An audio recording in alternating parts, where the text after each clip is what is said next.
Hey, grace and peace. Dr. J with your Moment with Jackson, where we explore the intersection between faith, personal development, and purpose. Hope you're having a good day. We're in the middle of the week. Thank God. We are talking about the difference between purpose, calling, and assignment. So, yesterday we talked about purpose. And one of the things I want to say about that before I move into calling is that the purpose never changed.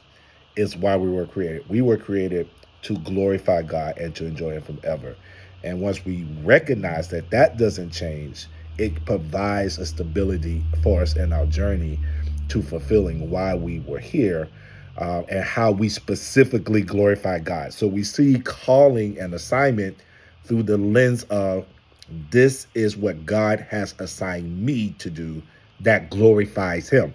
And it's important to think about that in the sense of glorifying God doesn't mean what I do at church. And a lot of times we restrict glorifying God to church or ministry.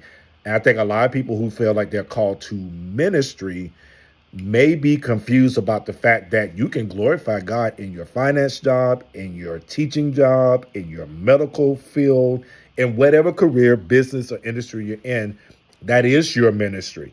There are some people who are called to vocational ministry or even lay ministry, but don't confuse being called to the ministry as preaching and teaching. Okay.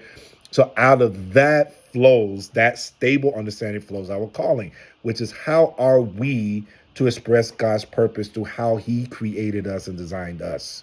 Again, our identity comes from knowing Him and how He's framed us.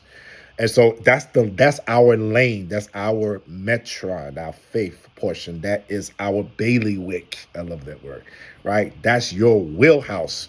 But you cannot operate in that if you don't know what I call what your divine adjustments are. What are your natural abilities, your quiet skills, and your spiritual gifts? What are your passions?